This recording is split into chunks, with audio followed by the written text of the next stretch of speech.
തൃശൂരിൽ ശക്തമായ കാറ്റിലും മഴയിലും തെങ്ങ് കടപുഴകി വീടിന് മുകളിലേക്ക് വീണു. എരുമപ്പെട്ടി സ്വദേശി കൃഷ്ണറാവുവിന്റെ വീടിന് മുകളിലേക്കാണ് തെങ്ങ് വീണത്. അപകടത്തിൽ വീടിന്റെ മേൽക്കൂരയും പിൻവശത്തെ ഷീറ്റ് മേഞ്ഞ ഭാഗവും തകർന്നു. കഴിഞ്ഞ ദിവസം രാത്രി 11 മണിയോടെയായിരുന്നു സംഭവം. രാത്രിയുണ്ടായ ശക്തമായ കാറ്റിലും മഴയിലും തെങ്ങ് കടപുഴകി വീടിന്റെ മേൽക്കൂരയ്ക്ക് മുകളിൽ വീഴുകയായിരുന്നു. അപകടത്തിൽ മേൽക്കൂര തകർന്നു. കാഞ്ഞിരക്കോട് പരാത്തുകുളം കല്ലൂർ മഠത്തിൽ കൃഷ്ണറാവുവിന്റെ വീടിന് മുകളിലേക്കാണ് തെങ്ങ് വീണത്.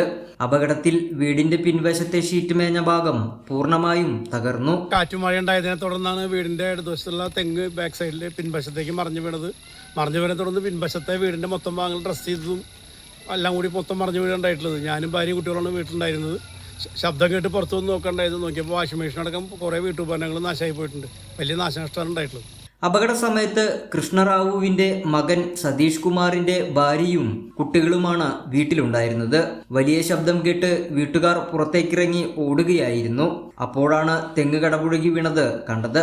തുടർന്ന് നാട്ടുകാരെ വിവരമറിയിക്കുകയും തെങ്ങ് മുറിച്ചു മാറ്റുകയും ചെയ്തു. കൈരളി ന്യൂസ്, തൃശൂർ.